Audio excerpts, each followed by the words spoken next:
Hello, everybody. Happy Friday. This is Bob Goodwin, and welcome to another episode of Career Club LinkedIn Live.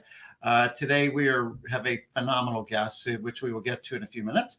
If you are not familiar with Career Club, you're welcome to check us out at career.club, where we are helping folks find careers that matter to them.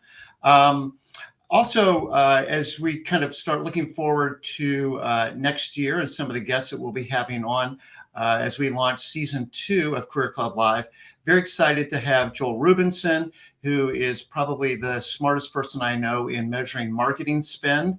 We'll have Jared Schreiber, who some of you may know as the founder of InfoScout, now the unicorn known as Numerator. We'll have Lori Stillman, Insights and Strategy from the National Association of Convenience Stores, Brian Choi, president of the Food Institute, and just loads of other great guests. So very much looking forward to that. With today's episode, this is live, so please feel free to drop into the chat. Let us know where you might be listening in from. If you've got questions for our guests, we would love to see those, so comments as well, so thank you. Also want to say thank you to my colleague, Joey Pace, who is the magic that makes today's episode happen. So with that, I would like to introduce today's very special guest, Katarina Berg. Katarina is the Chief HR Officer for Spotify. So Katarina, welcome. Thank you very much. Thank you for having me, Bob. Oh, no, my pleasure. Now, where do we find you calling in from today? So today I'm in Stockholm, which is, it's the mothership of Spotify. So this is the headquarters, even if we are today in 45 different locations office-wise, but covering more than 190 markets. Oh, my word. How many employees does Spotify have? Close to 10,000 now. And what is the word that we use instead of employee? What do you guys call each other? Bandmates? We call each other bandmates or band members. Band members, yeah. I think that's awesome. And so we've already got Farina, welcome. Thanks for calling in from Toronto. So as is our wont, Katarina, we just like to get to know you a little bit as a human being first. So where were you born and raised? So I was born and raised in Sweden. Usually say, and it's also true, I grew up on the 7 seas. My father was a sea captain. My dad is Swedish and my mom is Japanese. And me and my sister tagged along until I'm the youngest. So we tagged along on that ship.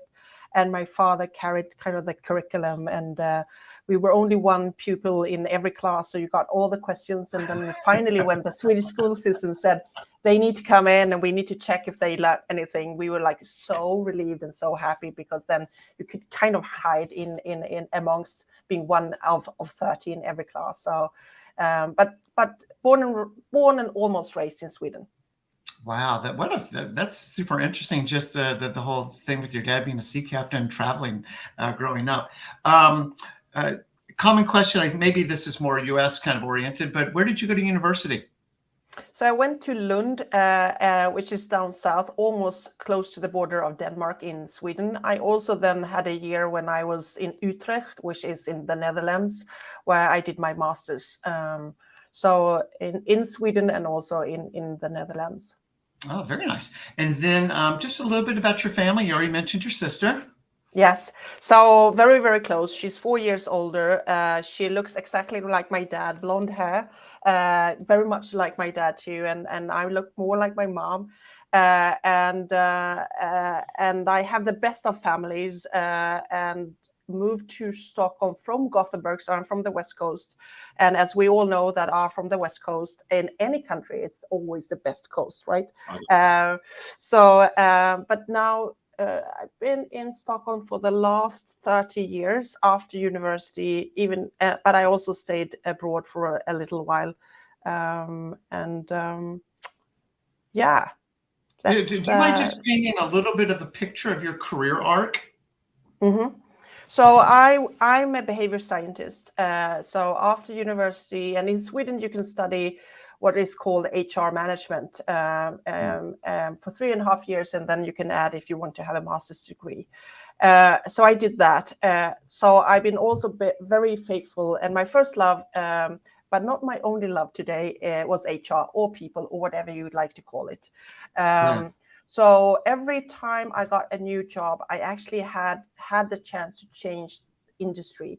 So I started off in the car industry company, Swedish company called Volvo. I think most people are familiar with that. So from that, I went into the oil industry, a Swedish company called Preem Petroleum. From oil, I went to see, so I don't lie, commercial TV, today Discovery Channel. From Discovery Channel, I went to Telco 3, which is Hutchison Wampoa and the Swedish entity. So from Telco, I then left for banking, Swedbank, Sweden's largest bank. From Swedbank, I went to a retail company, and from that retail company, I joined this company called Spotify. And you've been with Spotify how long now? 9 years, almost exactly 9 years. I joined in November. And how long had Spotify been in existence when you joined? We're turning 16, so around eight years, kind of. Yeah. Okay. Yeah. Well, wow. You've been around for an amazing rocket ship ride, have you not? Yes, it's been a wild ride, I have to say. And it was kind of in the end of what we still called a startup, but you are not a startup for 8 years. But it was kind of that kind of culture and very much, I think, the good parts of a startup energy of the culture when I joined. And then I think we've been into 2 phases of a scale up. And I think in some parts, especially in Sweden, where it was founded, I think we are becoming a bit more mature, but also we adding, like during COVID, we added more than 80 new markets. And there, obviously, it's a bit more of incubation again. So it's kind of a paradox or dualities within the culture too, which is a good thing, but sometimes a bit complex. And how much is how large has the band grown from where it was? So you said about 10,000 now. What was it when you joined? 800. Oh my word. Yes, it's been a wild ride. Yes. Wow. You guys are playing little clubs and now you're playing stadiums. So yes. And then what do we just real quick, what do we find you doing outside of work? What do you like to do for hobbies? So if I can pick and choose myself, because usually it's the kind of the time limitation, but there are a couple of things that I really love to do, and you will now hear that I'm not unique. I love to cook. Obviously, I love to eat too, but I love to cook. It's kind of very relaxing for me. I enjoy that a lot, and it's not necessarily always I'm home for dinner, I have to admit. So I might not cook as much as I would like to.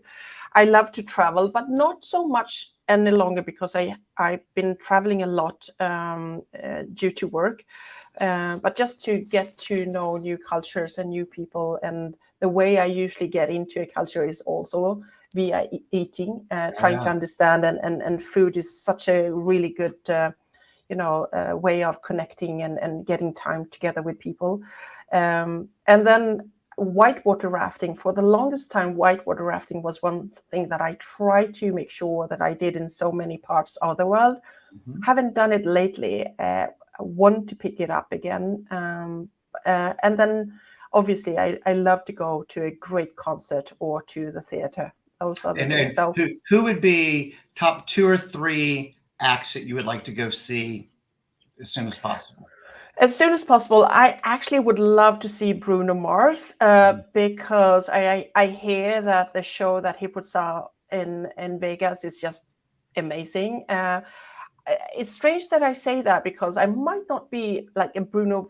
I like all music, but it's not necessarily the artist that I play the most. But I would love to see that act. And what would be the other thing that I would love to see now? I've been very fortunate and listened to a lot of music the last couple of years that I haven't seen. So I tried to pick 2 artists that I have: Bruno Mars and I would say Adele, I think. Ooh. Yeah, that would be phenomenal too. If you would have asked me 6 months ago, I would said Lady Gaga, but then I went to her tour when she was in Sweden, and that was just amazing. That was crazy. All right, well, we're going to sit here and talk music all morning, and we should probably get on with it. So I found you in a Wall Street Journal article, And one of the things you were quoted as saying, I want to make sure I get this right, is if you recruit grown-ups and treat them like kids, it's going to backfire. Yes. And I want to talk about that for a second, but even the setup to that is, in 2021, you guys grabbed the top spot as America's most loved workplace in the rankings. And then maybe kind of tying that, if you hire grown-ups and treat them like kids, it's not going to work. Just, why is it? What is it about the Spotify culture that is garnering those kinds of rankings? And what are you guys doing that maybe other companies might think about emulating? So I think so many things, even if we don't want to acknowledge it, and sometimes think also it's not necessarily all that good, but a lot of things starts at the top. So our fierce leader, but also founder and CEO, Daniel, is very much about openness and transparency. And it doesn't matter what role or what pocket of the world you sit, you can actually get hold on every dashboard or anything, and all our unplugs or town halls or all hands, everything that we do with the mission or how the Spotify machine is actually performing. Everything is open for anybody, no matter who you are, how long you've been in the company. And I actually think that drives a lot of the engagement, the understanding, the loyalty, but also that you've been treated as a grown-up and you've been treated with trust. So I would say openness and transparency. The second thing I would say then is to dare to be a trust-based company. So it's never about control. And it's never about, and I think that's also why we dare to launch our Work From Anywhere program. It's not about bringing people in to control them. So trust-based leadership is another thing. I think also we dare to be value-driven. I think a lot of people say that. I don't think that makes us unique, but that shows up. And I think like with people or leaders, but also organizations, when you are in really hard times, this is where I think your real character gets defined. And I think, every company will see that is not about if you are good or bad, or if you're set up in the right way. You can have tailwind and headwind, but that usually is something in the outside or surrounding and things that you can control, and sometimes things you can't control. But how you show up and how you take decisions and how you then live your values when it's really put to the test, I think this is where you can actually say and confirm that you are value driven.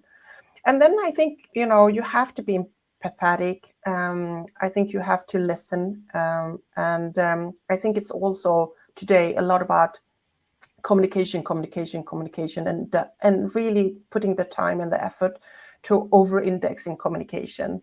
And we know that any company, any organization that has more than 2 employees or bandmates have problems with communication, right? So it's not going to be perfect if you ask everybody, but I think you have to be deliberate about it, and I think you have to be attentional about it. It's so, gosh, I mean, there would be so much to unpack right there. One thing I do want to make sure I comment on is the point that you made about it's easy to declare your values. You only really know them when they're put to the test, right? Most common one is integrity. Well, like, okay, that's easy to claim, hard to prove. Give me an example when your integrity was called into question, right? And how did you react? This is a little bit of a on the spot, so don't feel compelled, particularly if it's something confidential. But talking about transparency, that's a really interesting example. I worked for a company where the value was transparency to a fault. And so over communicate, like you were saying a minute ago. Is there an example that you could share with folks, again, that's not divulging anything that shouldn't be shared publicly, where you guys were transparent when maybe it wasn't comfortable to be transparent? Yeah, but I think with all directions, all our strategy work, how we deliver or how we perform or what we achieve, everything is open, as I said, in dashboards. When we have strategy sessions or strategy days, that is either streamed or it is made available a day or 2 days later for everybody. And why not direct? It is because when you're public companies, a couple of things that you discuss cannot be public or leak because it could have an effect. So only for compliance reasons, we sometimes have to look at something before we release it for the full company, right? So those are, and then we have Unplugged with Daniel every fourth week, where everybody in the company can ask any question, and they are not screened, and he will answer on volley. And then every fifth week we have Town Hall with Daniel, What's on My Mind, and also questions to the whole executive team. And it's not scripted. And I think all these things, together with everything that we post on our channels or official channels, we know they can leak. Sometimes they do. But you know what? With all the information that is out there, it's kind of even surprising, even if it is actually a bit disappointing when it does leak. But everything could leak. So again, I think it's back to the grown-ups. And if you trust people, Yes. most people, and I really mean most people, will actually honor that by keeping it to themselves. And there will be one or two people that might not. And most of the time, at least my experience and our experience is this, they were not aware of what the damage was. So it wasn't that they intentionally did that for their 5 minutes of fame or because they wanted to, hurt the company. I don't think necessarily they are always in the understanding of what that would be, especially with, fierce competition and a landscape that moves really fast. You don't necessarily want everybody to know everything, even if it's not like a super secret, right? Yes. But if you would start to not be open and transparent because of one person when you talk about 10,000, and I think it goes back to that old picture, right? Or the metaphor. Most people would not get really enthusiastic or happy or engaged or feel joy and growth if they sit and cut a stone every day. But if they do understand that they do or play a very important part of building that cathedral, it makes much easier. So it also goes back to, hey, really tough decisions or things that people are not necessarily all that happy that we do. I think for me, it's always back to Nietzsche. People don't have to really always agree with the decision or like your decision, but they have to understand why you made that decision. So I think those are the things, no matter what. And there are a lot of things that happens in our environment, externally and internally, where I think where you created a safe environment where people are strongly opinionated, they will ask you questions and they will hold you accountable to a lot of things, even the things that you sometimes go like, but we can't really fix that. That is, that is politics, or that's a different country or other part of the world. But I think that the good part with that is that when people feel safe, they will ask, and they will also want, the executive team to answer a couple of things. And I think this is where if you say that you're going to be sincere or open or transparent or anything like that, I think this is where they can pressure test if that holds true, even when it's a bit difficult. Yeah, I want to make a couple comments based on what you're saying. One is, assuming good intent. And maybe that works, and maybe that kind of bridges my second comment, which is, and it works in both directions, right? And maybe that's even undergirded by trust, to your point, right? But we're not going to manipulate the system for potentially one person, right, out of 10,000. Let's assume good intent. And even when we do have an oopsie, let's assume good intent, that it wasn't for all the things that you said. The second thing is when you have to take a hard decision. And one is providing context and rationale so that, again, we're talking to grown-ups. So let's speak to the mic grown-ups about grown-up topics. But even when we don't completely understand, I still trust you, right? And so the trust goes up the hierarchy as well as cascading through the organization. So, if you or Daniel, whoever had to take a decision that's like, that doesn't feel great, but I've got a 9-year track record that they do the right thing. Their intention is always to do the right thing as they understand the right thing. Okay, I don't totally get it, but I trust you guys. And you can see where that would permeate a culture that allows for some friction, but not for it to be corrosive. Yeah, but I think friction is something. I don't know if you know a lot about, and I think you do, about Scandinavian kind of temper. But friction or conflicts is usually something that I think people put an etiquette or label that Swedish leadership is very scared of that. We might, but I also disagree a bit. I think the most important thing is that, out of friction, a lot of new things can come and a lot of new ideas. I think that the problematic is where people go away and talk about things in pockets or not address things or don't feel comfortable to say that I didn't agree with the way that you took this decision, or I think what most people say actually is this: I didn't understand the rationale about the. So by having kind of that ambiance or culture or whatever you would like to call it, if people in your community feel safe enough to question you, you have created something good. Two, if you then don't hush it down, but you discuss it, and then you can agree that you disagree, but at least you got a chance to, one, raise it, two, discuss it, three, you got an answer and a rationale of how the decision was made.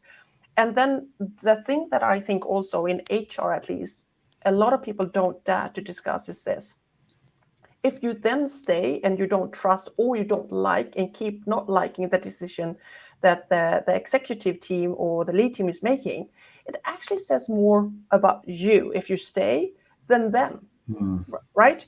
And it's not about you like it or get out, or my way or the highway. But if you keep getting disappointed, if you keep thinking people are much more stupid than you are, if you think everybody in your leadership team is really, really, really stupid, and you still stay, it doesn't say that much about them. It actually says something about you. And I think to have those conversations is also treating people like grown-ups. And I think sometimes we go like, oh, let's not do that, or let's pamper people, and let's not really call things out. And to be honest, I think that is the worst kind of not seeing, hearing, acknowledging grown-ups, right?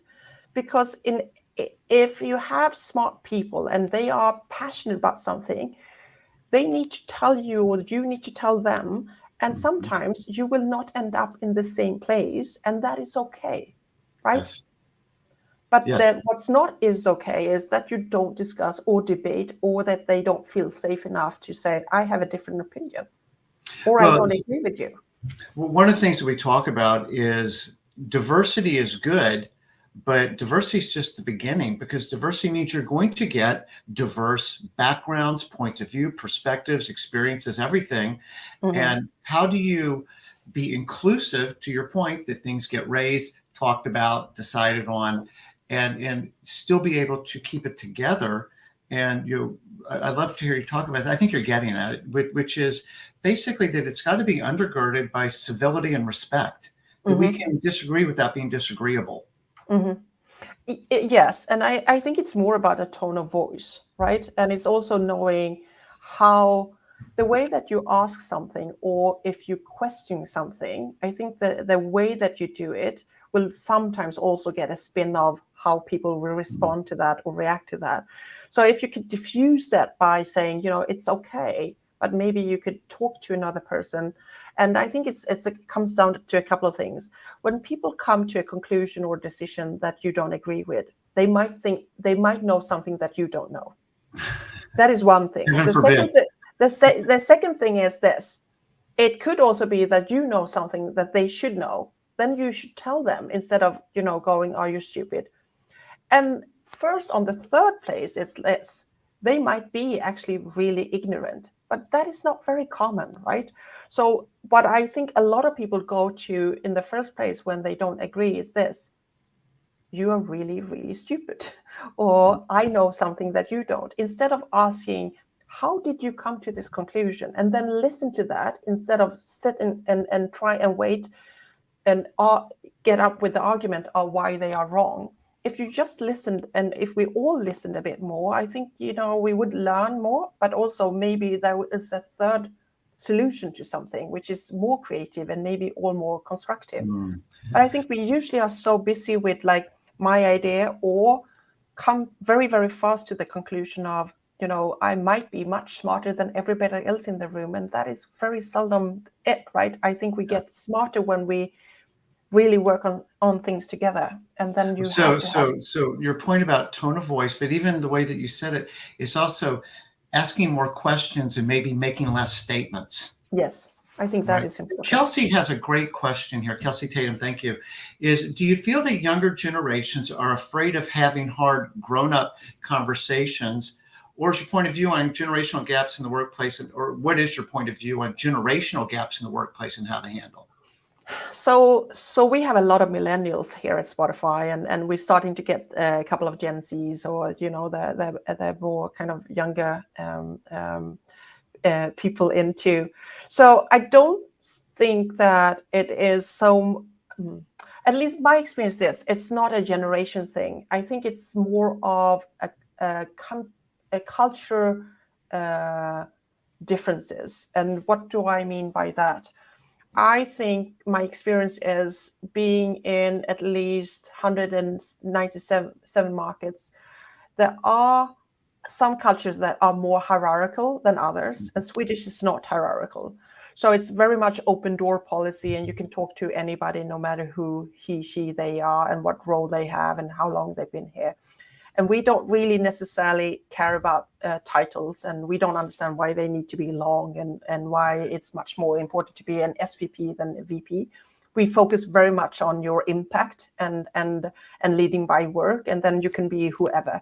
And a lot of people with really big budgets are not necessarily big bosses, and the people that usually have the most impact have actually cracked the code and navigate how to do more impact in the organization. So it's quite complex to come in here if you come from a culture where hierarchical systems and titles or whatever is very important. And here, I think, to your question, for me, it's not so much a bit between generations and different ages, because we have, obviously, as you can see, old people too, and not just millennials. And I'm not the oldest either, so I don't think it's so much age for us.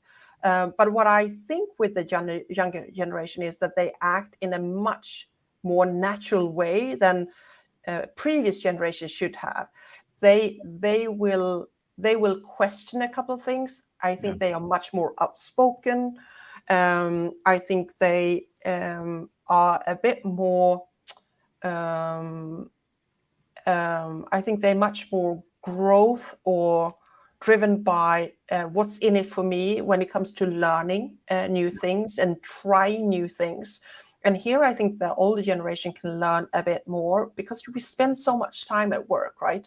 So if there is no individual or personal growth, if there is no kind of openness when it comes to career growth, no matter if that is a very old, and as I said, at Spotify, it's not a career ladder, it's more like a monkey bar. You can move and you can step aside, and you go on 6 months parental leave, and you have 1 month to ease back, and you do other things, right? But it's all about that individual growth, because with the company, when the individual grows, the company grows. And when the individuals are doing well, the company is doing well. It's not much harder than that.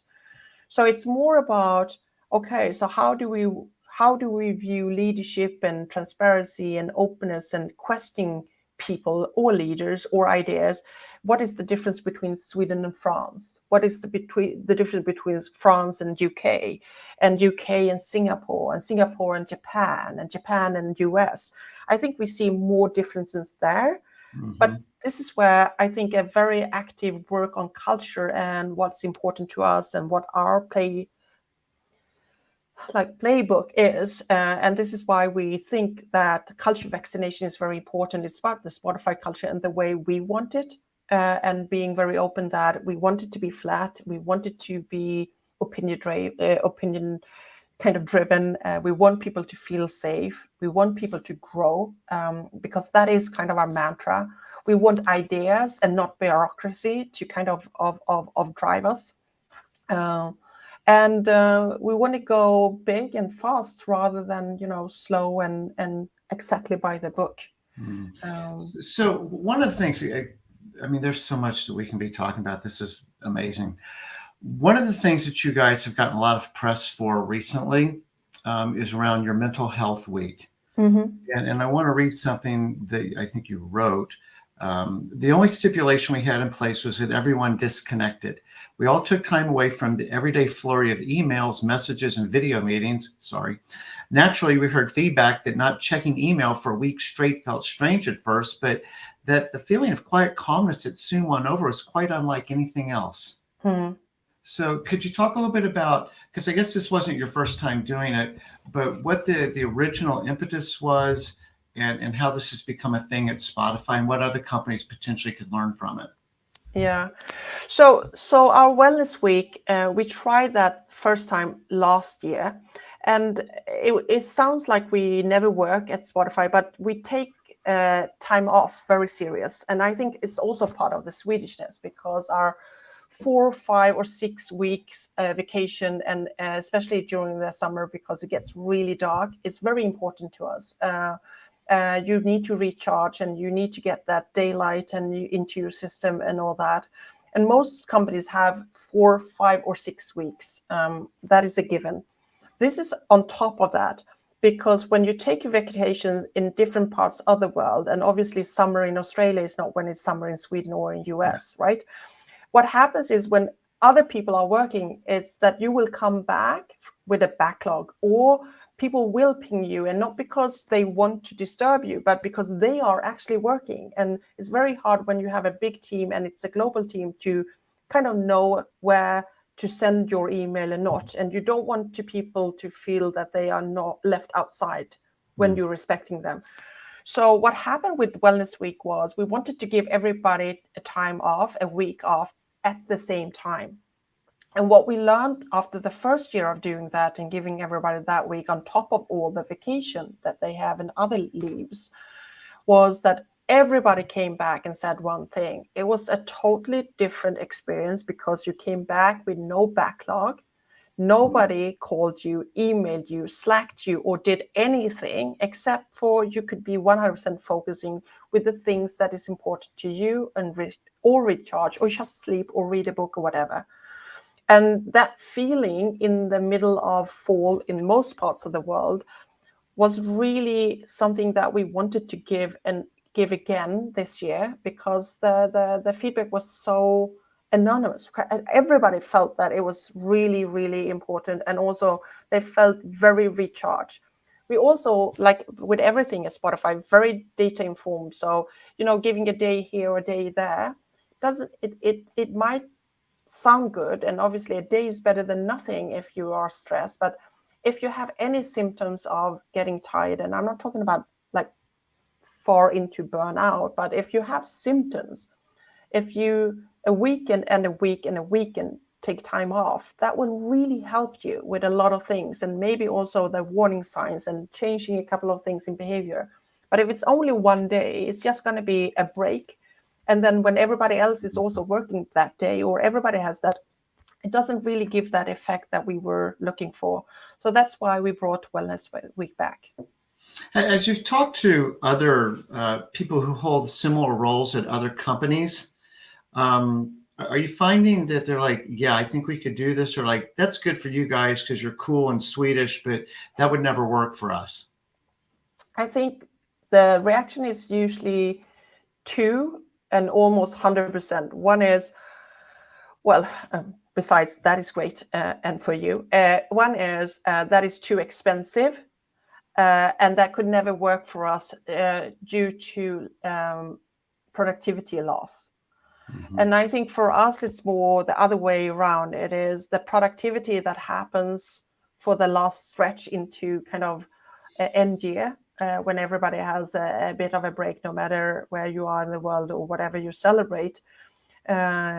We actually think you get more productivity by giving people that kind of extra time off. And the other thing is, so I don't think they think it's doable. And they think it's quite naive. I think that is the reaction I get. Or they think it's very Swedish. And I don't know.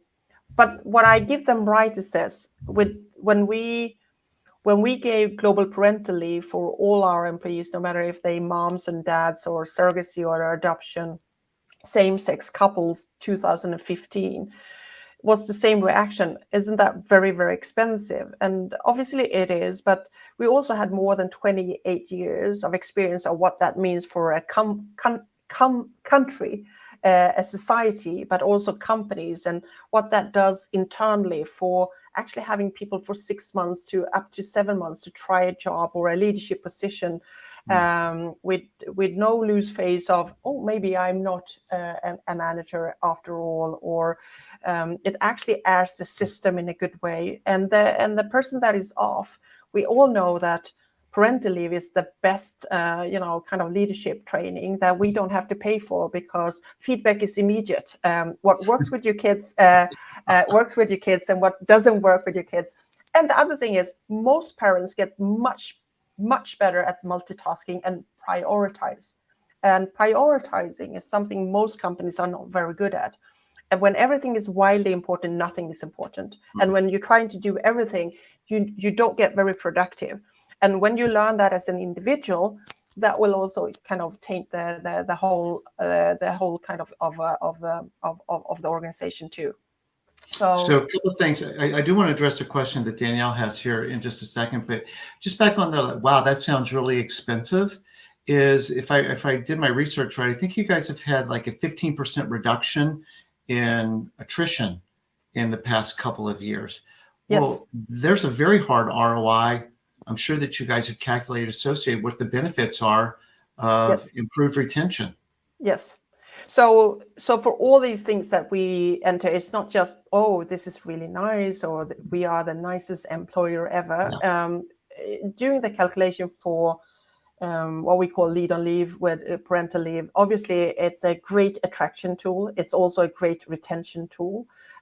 Most of the people that we do hire are in that kind of I'm starting a family. Yes. So that has been very, very good and beneficial for us. Also, we think it's the right thing to do, to be honest, to give all our employees a chance to spend time when it might be the most important time in their family's life. Yes. Same thing with Wellness Week, as you say, as a retention tool, to find and recruit, hire new employees. It's like customers. It's much more expensive, right, to find new customers or new band members than to keep the ones that you have, especially if they are really, really good. So you do the math, you do your metrics, and then you go like, okay, so it's an investment and not a cost. Yes. And the same thing with Wellness Week. If productivity goes up and people are also happy, I think one of the words or terms I don't hear that many times is sustainable employees, right? And it needs to be sustainable. If you want people to stay longer with your company and grow and enjoy life better and have that work-family balance, no matter if your family is your sports or your friends, if you don't have the type of family that we usually think about, a spouse or a partner and kids, it's important to find that. And why we don't use the work-life balance is because work is very much a big part of life. And you can ask anybody that loses their job if they don't think that, work is part of life. So for us, it's work-family balance, and family is so many different things for different people. But you put an ROI, and I also think that HR should sometimes also calculate the ROE, which is return of engagement, which is it's also quite interesting and also comes down to a bottom line, right? So it's not just the return on investment, but also return on engagement. So speaking of financial metrics, so Danielle's question is, first of all, she loves what you're talking about, so thank you again. So thinking about Wellness Week, as a publicly traded company, did you guys receive any investor or market backlash? Or that's one. And then two is, did you guys find that the C-suite, that would be you, or certain groups were really still working? No, but this is also, again, it starts at the top. So Daniel needs to role model, and the rest of the people in the C-suite needs to role model. So you can't ping, you can't text, you can't work a bit and disguise, because people will find out anyway, right? But I think we all need that, and as soon as you try it once, you understand that is really good for you and for your mental health. But also when you come back, you missed your colleagues, you missed work, and you all kind of charged up to go back to work. And yes, backlash, not as I'm aware of, never heard anything. And we all really like the idea, the whole kind of, maybe the idea came from me and my team, but the whole kind of executive team really likes the idea of Wellness Week. Yeah, that's awesome. So kind of quickly, because there's a couple other topics I really want to make sure that we get to, but I originally found you, as I said, in this Wall Street Journal article that was about work from home / I think you guys would talk about work from anywhere. Mm-hmm. In your 3-2-2 model, can you help explain to folks what's your take and what Spotify's take on, kind of post-COVID work, offices, what that relationship looks like? Yeah, sure. So a couple of years before COVID, Daniel, who is our founder and also our CEO, he started to walk. So we do walk and talks when we have our meetings. We both love to walk, and we also think that when you do that, lateral thinking is easier, and very few meetings you actually have to take notes. So he said, what I think, the future work is distributed. And if you think about it, distributed, as soon as you are on more levels than one or floors, the soon as you have more than 2 offices, you have distributed work. Most people don't get up and go to another floor and talk to people. They send an email. And as soon as you do that, and now we are in all time zones from Sydney to LA, we are distributed. Shouldn't we really enhance that and enable that in a smart way? I back then, this is 5, almost 6 years ago, didn't think that leadership or our employees or our ways of working were mature enough to do that. Fast forward, in comes COVID. We were always a digital company, so we didn't have to do that transformation. And we learned a lot of things. But what we learned in the dialogue with our people when we asked them several times during COVID in a survey was, what the good and the bad and the uglies were. And one thing that all 100% said, okay, so there are a couple of blessings in disguise with this awful kind of pandemic, is the freedom and flexibility.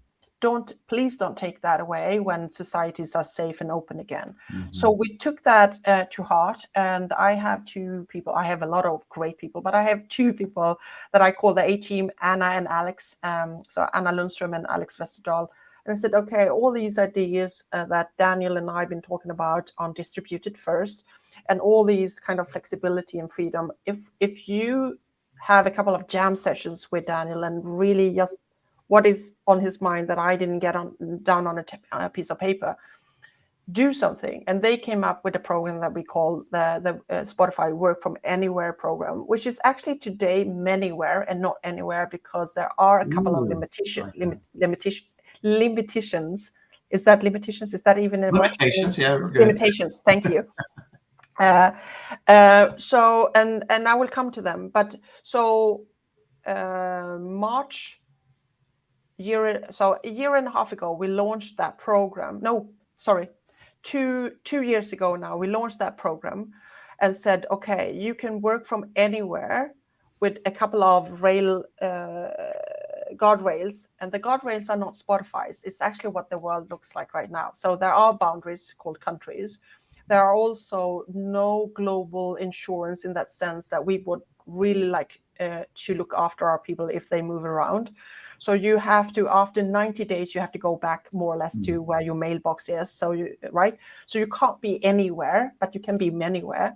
And in most parts of the world, there is a limitation to where you could go. So in US, you can be wherever, but you can't, as an American, you can't move anywhere without a couple of things changing. And you cannot move everywhere in US without knowing where you need to pay your taxes, right?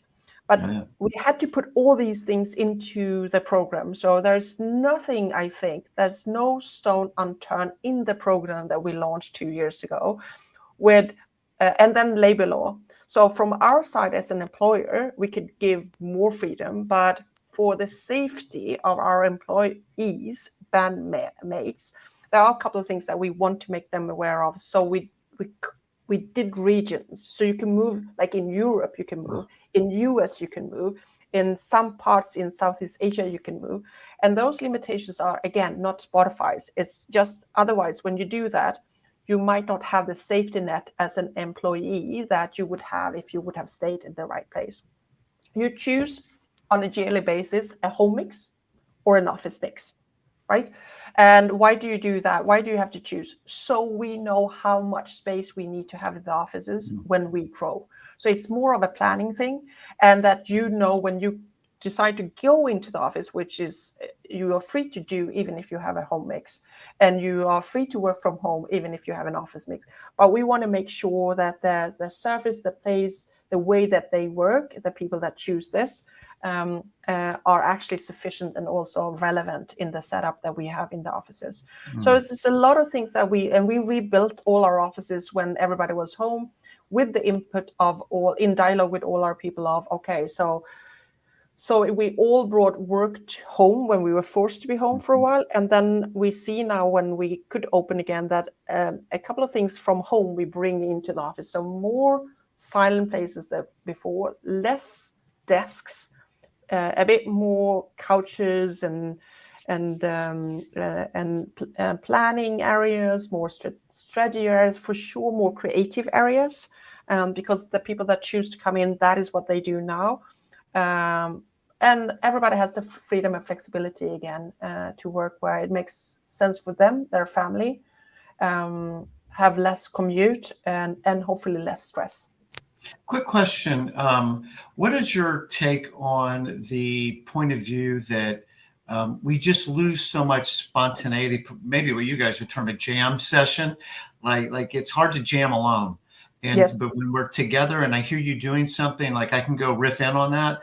How do you guys, what's y'all's take on, there's some very serious trade-offs around innovation, collaboration, relationships within the organization if we're not in physical proximity to one another. True.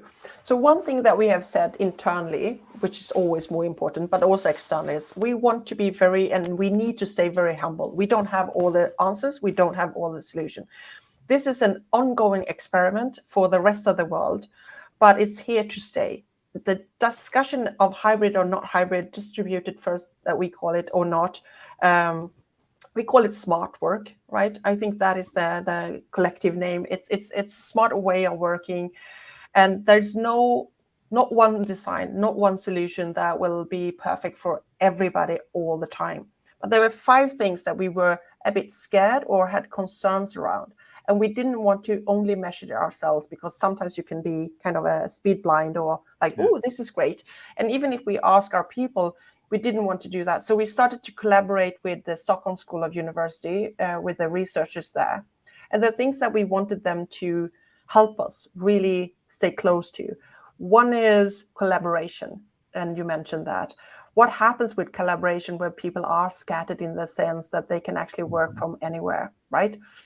Does that go up and down? The second thing that we wanted them to help us with is creativity. And we differ a bit between creativity, but also innovation. And since innovation is part of our DNA, we are really, really, really scared that it will actually affect that.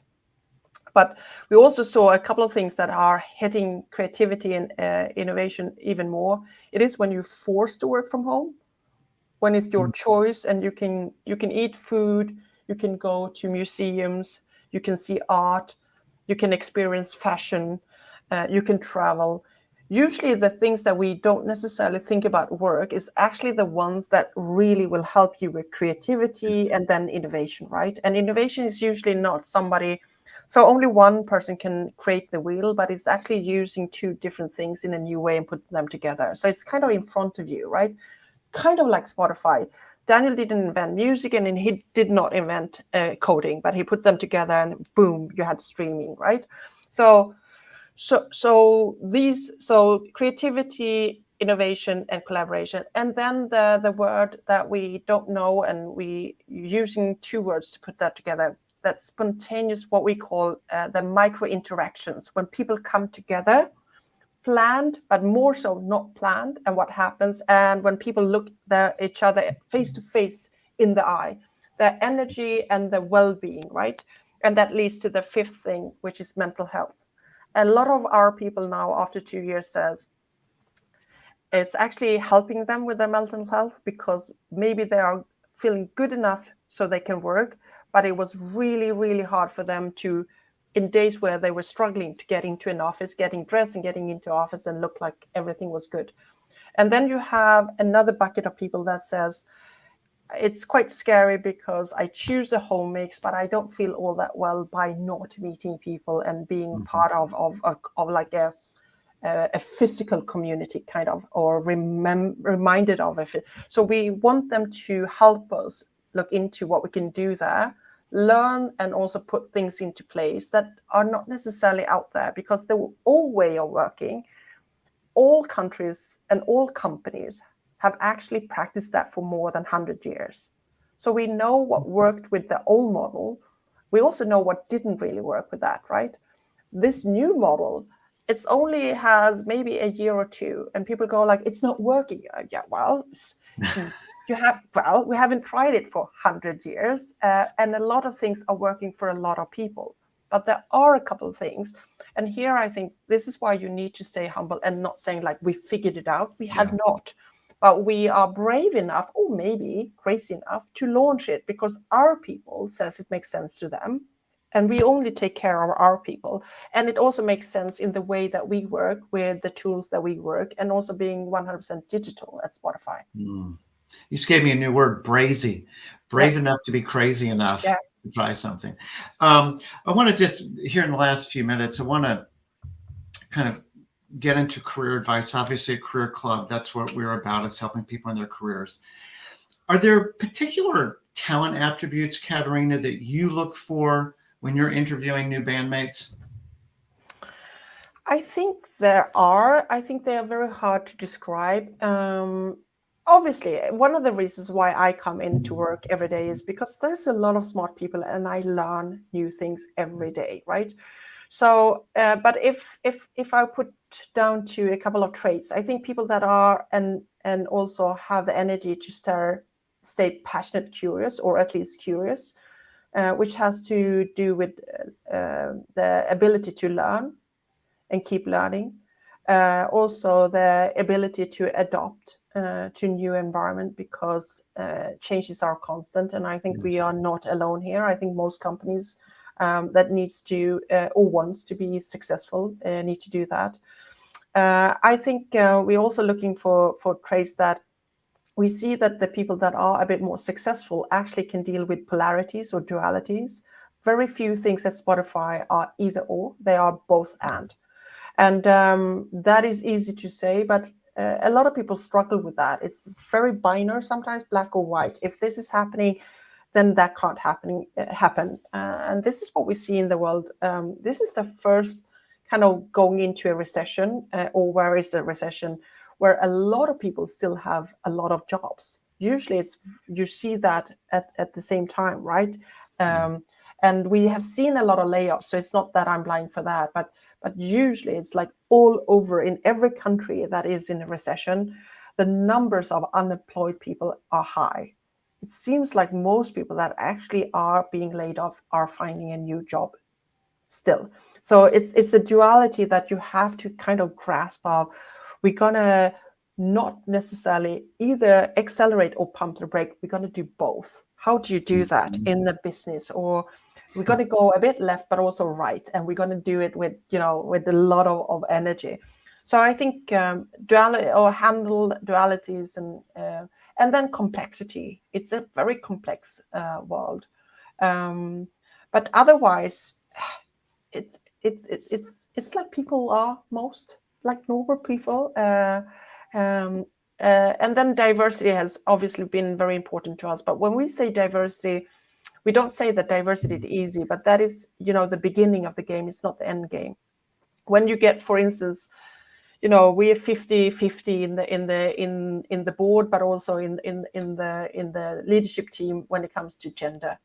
But if Gustav or Alex or Daniel's or David's opinion or ideas are more listened to than Eve's or Dawn's or Dusty's or mine, it doesn't matter, right? So you have to crack the code of inclusion and belonging, right? And you also have to understand that the systemic problems, and also when it comes to equity, right? The equality of not necessarily everybody having a pencil, but when everybody has a pencil or when everybody has a voice, you also have to know how to use that, right? And so you have to be intentional, deliberate about that, and it always is what is the next layer, and usually that's where the tricky part comes. So it's not the obvious in the first, and I think this goes for these areas that we discuss now too, right? Yeah, well, to have the kind of growth that you guys have had consistently as you've scaled so much, being curious, understanding dualities, being cool with complexity in a rapidly changing world. I mean, just have to be in the fabric of It folks. has, but you also have to understand, and I usually say this in the intro days, and everybody comes to Stockholm for a week when we have them. I go like, okay, so that change is a constant here, and we tell you in every opportunity that we get, even before you get hired. And how many people like change here? And most people go like, yes, I like change. I'm like, you are liars. We don't like change. No, we don't like change. People and human beings, we only like change that we initiate ourselves. We don't like it when somebody else initiates it. And some people are more open, and you can train yourself and all that, right? And you can handle it. But do you really, really like change if somebody else decided that we are changing and this is not good anymore? Most likely not, right? So you have to also understand that all the things that you do is going to be really, really tiring for people, and you have to be respectful about that too. And maybe even give them a week off to kind of absorb all the change. There you go. Last question, Katarina. What career advice would you give 28-year-old Katarina with the benefit now of hindsight? Two things. One is be patient. I think I was like everything should happen now, and obviously in Sweden you work until you're 67, so not everything has to happen when you're 28. So patience is one. I still try to practice that. The second one is a bit longer, but not very long. I'm going to use a word that I don't like, but I'm just going to use rules because I think the example gets easier. When you enter an organization, no matter what organization it is, and especially when you're a bit younger, but this goes for senior and seasoned people too, for sure, is try to first learn the rules, then understand the rules, play with the rules a bit, and then change the rules. If you jump to change, people will either get upset, think that you are ignorant or rude, or they will block you, or there's going to happen an org rejection. So when you have showed that you are interested in how things are being done here, and then you show that you understand, and then you try them for a while, and then you start to change them, I think you will have more people with you in that kind of change management by doing so. And it doesn't have to take time. It doesn't have to be like, you have to be there 10 years. No, but just don't come in first day and say, in my previous job, or I heard in university, this is the way we should do it. Just be a bit like back to the patients, I guess. Well, it reminds me of I don't know if it's Dale Carnegie who said this, but if you seek to be understood, seek first to understand. I think that is important. It's being empathetic. Well, Katarina, I could go on for probably all weekend chatting with you because you're fascinating. This has been extremely rich conversation. I'm not surprised at all. Having read a lot of the things that you've written, I kind of knew that we were mining a really rich vein of opportunity to discuss interesting topics. If people want to kind of get into more of this sort of line of thinking and things that you've written, what's a great way for them to find you?